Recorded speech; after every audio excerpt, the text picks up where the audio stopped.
Shalom Verajá.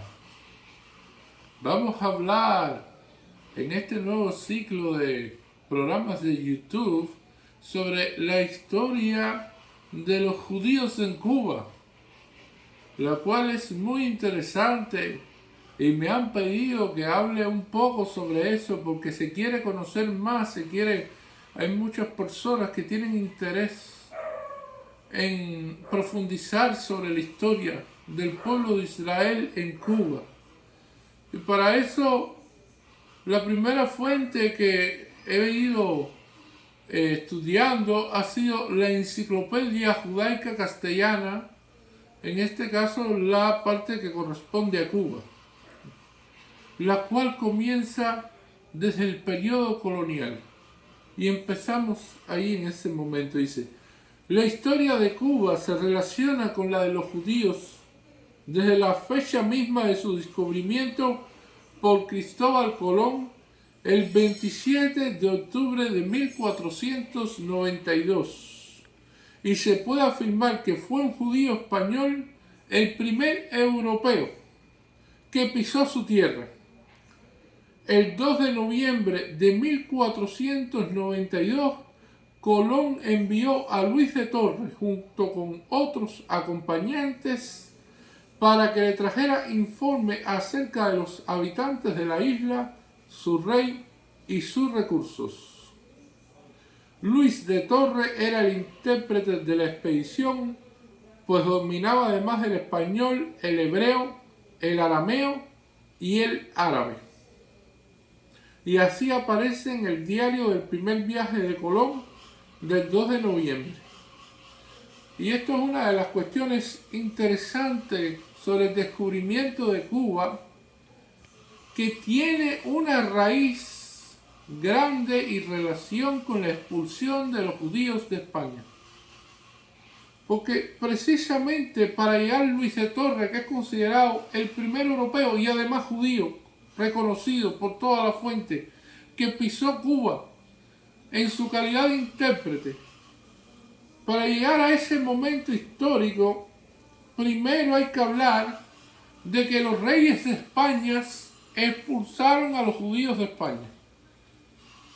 El 31 de marzo de 1492 se firma el edicto, el cual Fernando II de Aragón e Isabel I de Castilla, como reyes de España, deciden expulsar a los judíos de esas tierras.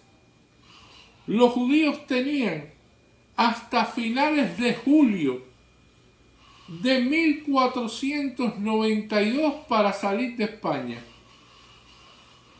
Por lo tanto, era un ultimátum para el pueblo judío escapar de España, y esto ya es un fenómeno que se da en marzo de 1492, finales de marzo, y en este momento aparece Cristóbal Colón, que para muchos Cristóbal Colón era judío, y esto es un tema polémico.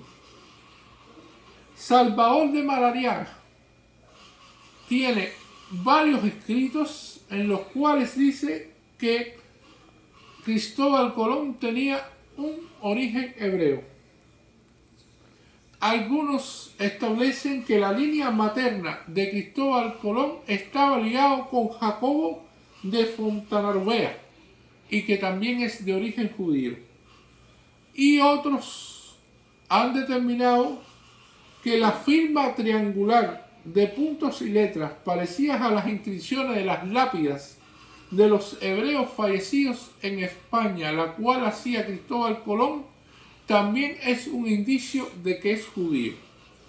Por lo tanto, este es un tema que no es absoluto, es bastante relativo, es polémico, pero se puede decir que para muchos Cristóbal Colón era judío. La otra cuestión, sabemos que Luis de Torres lo era, y sabemos de que hay un ultimátum de los reyes de España para salir de ahí todos los judíos expulsados. La cuestión es cómo se financia Cristóbal Colón. Y esa es la pregunta que hay que hacer en primera instancia. Una expedición partiendo de una teoría que contradice la Iglesia, porque para la Iglesia la tierra era plana, tenía bordes y en los bordes habían determinadas criaturas, las cuales eran mitológicas y que iban a destruir los barcos y todas esas cosas. Eso traía consigo de que era imposible lo que Colón planteara, porque Colón en su pensamiento acerca de circunnavegar la Tierra está hablando de manera intrínseca de que la Tierra es redonda, teoría que contradice la Iglesia. Y Colón también está en un momento histórico clave donde a los judíos les queda poco tiempo en España para escapar o ser convertidos de manera forzada al cristianismo, que después se le llama como los marranos, que también es otra situación que se da a raíz de este edicto de los reyes de España. Y aquí aparece un señor judío, amigo de la reina Isabel I de Castilla, que se llama Luis de Ángel Vilamarsán. Este señor, que es judío, dona 1.140.000 maravedíes para la expedición de Colón, y lo más interesante, sin intereses. Y ahora la pregunta que tenemos que hacer es: ¿quién dona para una empresa tan riesgosa sin interés de ganar ningún dinero? Es algo insólito. Por lo tanto, de ahí muchos historiadores presumen de que este señor lo que estaba encontrando con el viaje de Colón era una salida para los judíos de España, además de las que ya existían, porque muchos judíos habían escapado al Imperio Otomano, el cual el sultán Bayaceto II había acogido a todos los yehudí y había dicho: bienvenidos a estas tierras para que le den prosperidad. Y precisamente entonces esta persona muy cercana a la corte, Luis de Santa Ángel Vilamarsán, dona esta cantidad descomunal de dinero sin intereses para que Colón pueda hacer su viaje y buscar ese camino hacia las Indias.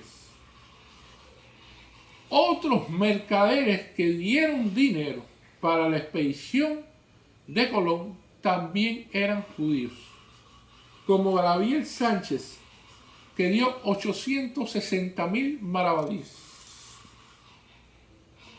Y es por eso que el 17 de abril de 1492 se pueden firmar las capitulaciones de Santa Fe, para dar así visto bueno de los reyes de España, y con el apoyo de estos yehudí que apoyaron a Colón para hacer esta expedición posible. Ahora, el otro detalle interesante fue la salida de Colón de España. Colón sale el 3 de agosto de 1492. Pero Colón podía haber salido el 2 de agosto y no lo hizo. ¿Y qué día cae el 2 de agosto de 1492 para el calendario hebreo? Ese día es Tisha B'Av. Tisha B'Av es un día terrible para el pueblo judío. En él se dieron los testimonios falsos de los espías que fueron a ver la tierra en la época de Moisés. Y eso trajo consigo 40 años en el desierto y morir cada Tisha B'Av, cada generación allí. Ahí fue destruido en ese día el primer templo de Jerusalén y fue destruido el segundo templo de Jerusalén. Es un día terrible para el judaísmo, y en el cual nuestros sabios plantean que si hay que hacer un viaje, no viajes ese día. no salgas ese día. Pues Cristóbal Colón no salió ese día. Cristóbal Colón permaneció en Puerto Seguro ese día de Tisha B'Av, y al otro día, que sería el 10 de Av, 3 de agosto de 1492, es cuando Colón zarpa hacia las Indias.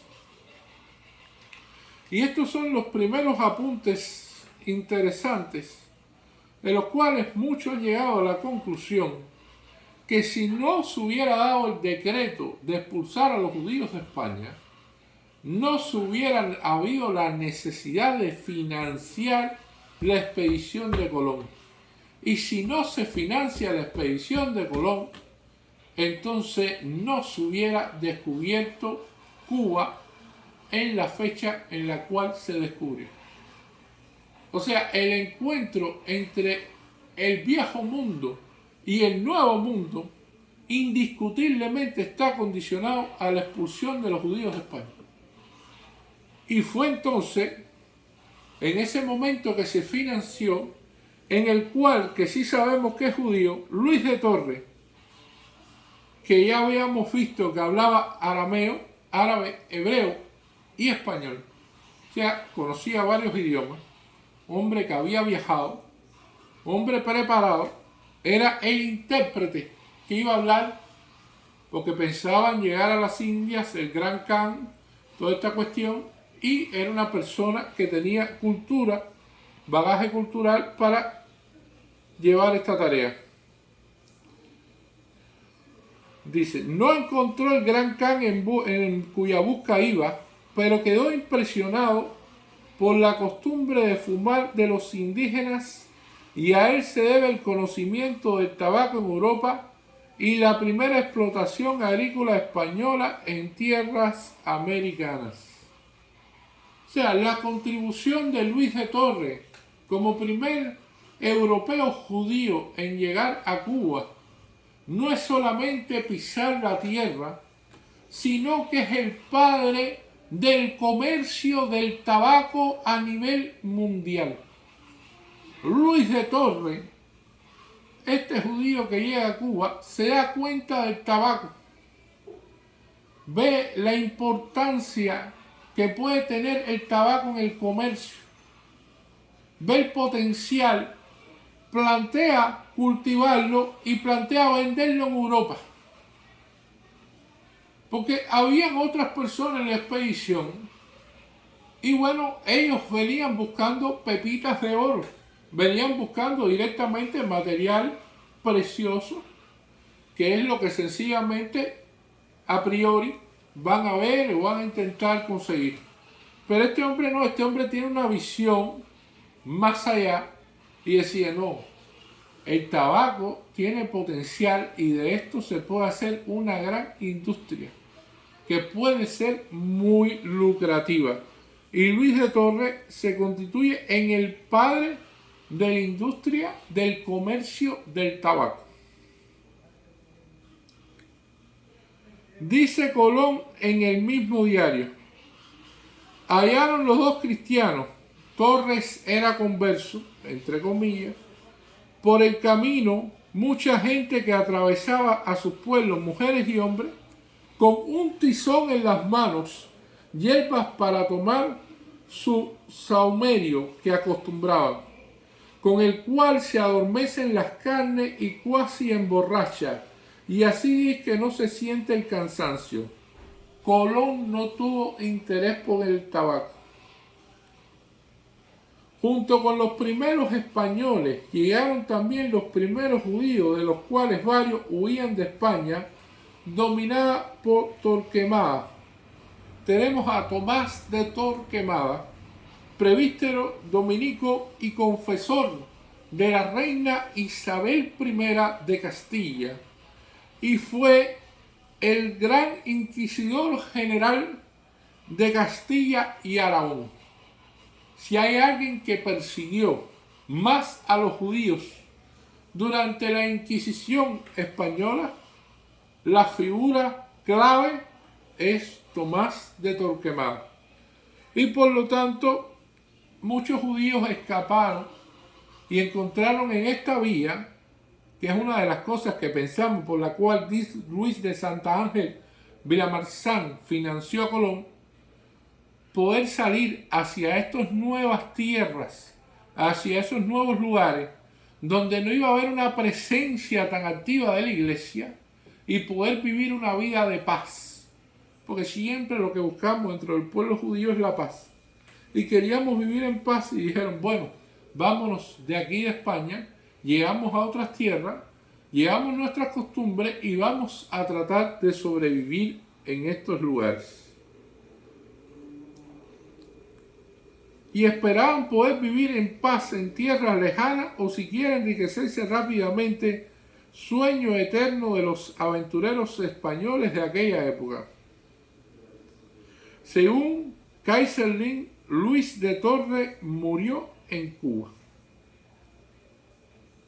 Sin duda, hubo también en la tripulación de los barcos españoles marranos, o sea, judíos convertidos a la fuerza, que practicaban en secreto su antigua religión, o que por lo menos no atribuían ningún valor a la nueva, pues cuenta Bartolomé de las Casas en Historia de las Indias, en el capítulo 2, página 14, que uno de los 39 soldados de la guarnición de Villa de Navidad se había expresado con desprecio ante los indios en relación con asuntos religiosos cristianos.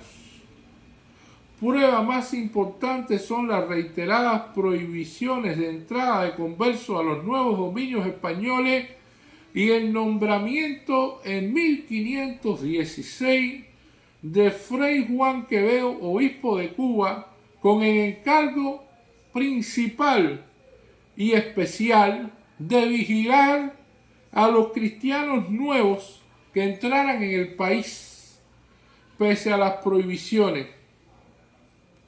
Y en 1520 empezaron a actuar los inquisidores en las Indias.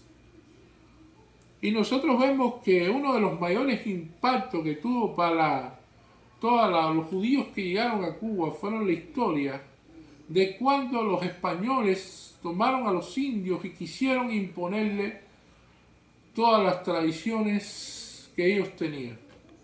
Y vemos el caso de cómo Atuey se revela, vemos estos casos en los cuales muchos, se puede decir, escritores judíos, personas que eran poetas, hicieron obras literarias con respecto a estos sucesos, porque está muy ligado a querer imponer a alguien determinadas cuestiones, algo que ha pasado durante el pueblo judío por todos estos años, y tenemos miles de años de historia. Y lo vemos tanto en la historia de Hanukkah, que la celebramos recientemente, cuando los griegos quisieron imponer el helenismo sobre nosotros. Y así lo vamos a ver en las distintas cuestiones, inclusive durante la Inquisición española, que había que convertirse obligatoriamente al cristianismo, si no era la muerte. Y era precisamente por eso es que nos identificamos tanto con lo que sufrieron los indios, con la explotación española y la imposición de las costumbres y las ideas religiosas que traían de España. Muchas gracias.